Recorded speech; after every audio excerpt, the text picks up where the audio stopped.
Vamos, desconforto, irritação, tudo provocado pela prisão de ventre. Para de sofrer pílulas e mescar mais de 80 anos de experiência no mercado no tratamento das hemorroidas. Se persistirem os sintomas, o médico deverá ser consultado. Patrícia, uma nossa telespectadora falou aí sobre a abstenção. A Cláudia, do bairro Sagrada Família. Eu, por exemplo, fui conversar com muita gente antes dessas eleições e fui encontrando pessoas assim, olha, irmão, eu não vou votar esse ano, não. Eu falei, por quê? Porque eu já passei dos 70, eu não sou obrigado mais a votar. Então, as pessoas que já passaram dos 70 anos, pelo menos com as que eu conversei, praticamente, estava todo mundo falando, eu não preciso de votar mais. Eu já estou desobrigado de votar. Então, acho que um pouco da abstenção é também das pessoas que perderam a condição de eleitor, só votam se quiser. Que era o voto facultativo, voto facultativo, né? Então, e com relação também, gente, a essa pandemia, nós tivemos aí um alto número de abstenção. E outra coisa, foi uma campanha muito curta. Quando a campanha começou a ficar mais ou menos, já estava no dia das eleições.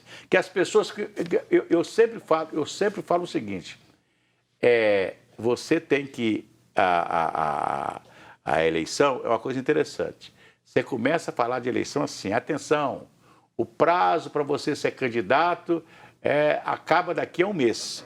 Daqui a um mês você tem que estar afiliado a algum partido político. Então você começa a falar na eleição. Não? Aí você fala, depois acabou o prazo e tal. Atenção, as convenções partidárias, os candidatos, os pré-candidatos têm que estar, convenção partidária, quer dizer, tudo vai se falando na eleição. O tempo todo. Até chegar o momento da campanha eleitoral. Só que a campanha eleitoral normalmente é de 3 meses. E essa campanha foi muito pequena. Muito curta, né? Muito curta. Então, difícil. Mais de 20% o número aí de abstenções, principalmente em São Paulo. Se você pega um contingente como São Paulo muito grande, 20%, muita coisa. É muita coisa. Agora, vamos combinar, né, Cirantão? Quem é que tem um voto aí facultativo? As pessoas que estão acima de 70 anos não quiseram se arriscar. Não quiseram se arriscar, então, sair de casa, votar e etc. Né? Difícil. Mas, agora, tem pessoas também, né, Patrícia, que participaram da eleição. Eu vi, por exemplo, um candidato xingando os seus eleitores porque ele teve 2 votos. Ah, mas o que viralizou... dele, ele falou assim, esse aqui eu sei que é meu. Agora é o outro. Quem me votou? Meu pai, minha mãe, os irmãos.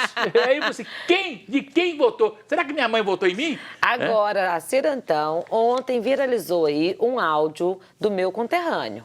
O Maurição Celulares, ele é lá de Sabará. Sei. E ele teve 33 votos. E o áudio dele é engraçadíssimo. Ele fala, o quê, Juarez? 33 votos? Como assim? Olha, só o espetinho que eu paguei foram mais de 200.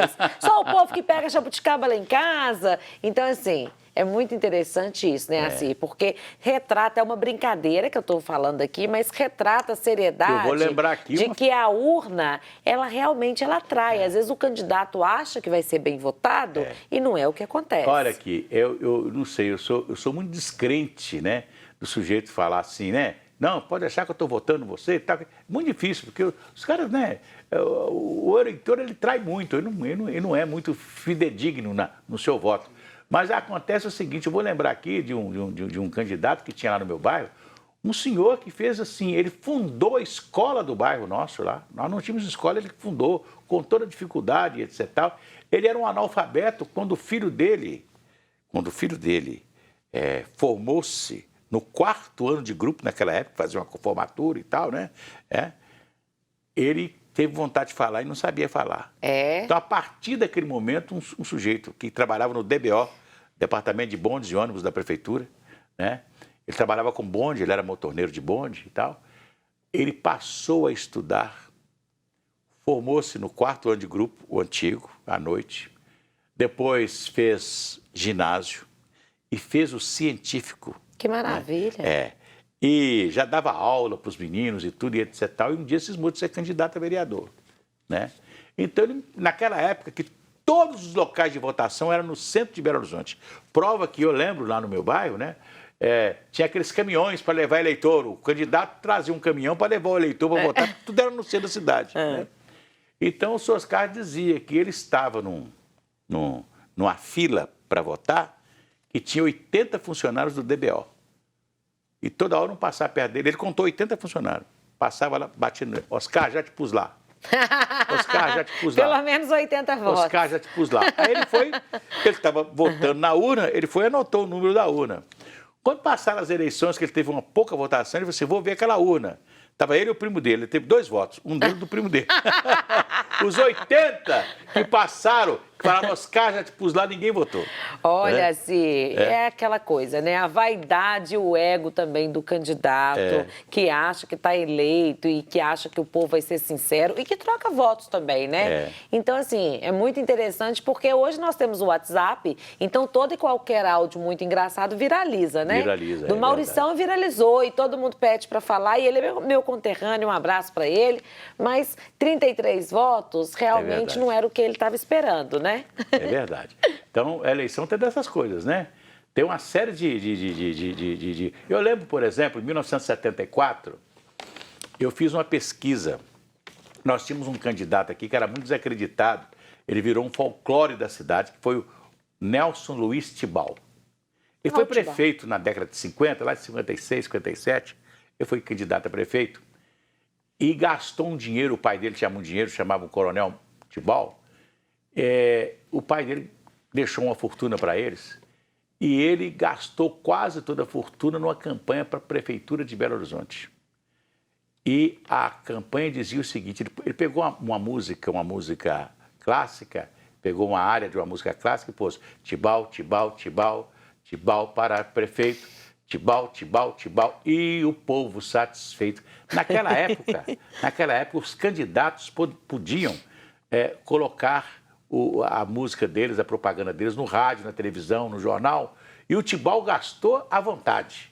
Quem se elegeu naquela eleição, né, que teve também o Amintas de Barros e ainda o Renato Falsi, Amintas de Barros pelo PTB, Renato Falsi pela UDN, ganhou Amintas de Barros, em 1958. Teve a segunda eleição, que foi a eleição de 62. O Tibau foi candidato outra vez. E aí? Né? Então, com a mesma música outra vez. Tibau, Tibau, Tibau, Tibau para prefeito, Tibau, Tibau, Tibau. E o povo satisfeito. E ele disse que ia pôr um navio na Lagoa da Pampulha para o pessoal passear e tal, para turístico e tal, não sei o quê. E aí uns apelidaram ele de Almirante Tibau e não sei o quê e tal. Bem, veio 1974, veio a Revolução, o golpe, teve todo mundo caçado, não sei o quê. Em 74, o MDB, o antigo MDB, que era o único partido de oposição, fez um senador, 16 senadores da República e tal, e eu fiz uma pesquisa. E na pesquisa que eu fiz aqui em Belo Horizonte, dava Tibau, o candidato a deputado federal mais votado. Ele era candidato do MDB, porque não tinha, ninguém queria ser candidato, não, põe o Tibau como candidato a deputado federal. Puxava ele aceitava. voto. Aí ninguém achava que o Tibau ia ter votos, né? Aí tal, e o Tibau, ele ia lá para os programas de rádio e televisão eram ao vivo, e ele ia para a televisão e ficava lá. Se o candidato não chegasse no horário dele, ele entrava e dava o recado dele. E falava assim, olha aqui, você aí que hoje é adulto, você lembra que você era menino, o Tibau já era candidato? Vota em mim, me dê o seu voto, porque o Tibau nunca foi eleito e tal, tal. Aí eu fiz a pesquisa e dava o Tibau em primeiro lugar para deputado federal em Belo Horizonte, Itamar Franco para senador, e ninguém acreditava. E o Tibau ganhou, teve mais de 80 mil votos em Belo Horizonte. Que sucesso nas urnas, hein? Ele foi deputado federal, folclórico lá na Câmara Federal, porque ele aproveitava o dia que não tinha ninguém no plenário da Câmara, ele ia fazer um discurso. Pelo menos eu falei assim, ó, o único deputado fez discurso para ele mesmo na Câmara, mas ele fazia isso. O Nelson Luiz Tibau foi deputado federal, né? Durante um mandato. Não foi reeleito, naturalmente, né? Outro vídeo, assim, que viralizou muito também durante essa campanha, essas eleições, foi do deputado Enéas, meu nome é Enéas, né? Impressionante como que o que ele dizia, né, há mais de 20 anos... Ele tinha 30 segundos, né? Exato. E depois ele foi eleito deputado com não sei quantos milhões de votos. E além de ser eleito, eu lembro que ele puxou muitos deputados. Teve um candidato que teve 270 votos e foi eleito deputado federal junto com ele. Você imagina. Porque ele fez legenda para todo mundo, né? Então, a eleição tem dessas coisas. E nós temos que nos acostumar a viver com a democracia. Porque isso é a democracia. Eu sei que tem gente que se esmera na campanha política, tenta ser, são pessoas sérias, que às vezes não conseguem sensibilizar o eleitor. Mas uma coisa está certa. O Tibau foi eleito naquela época, ele era a figura conhecida da cidade. O Alexandre Calil foi eleito agora com uma votação expressiva. 63%, porque né? Ele já é uma figura conhecida da cidade.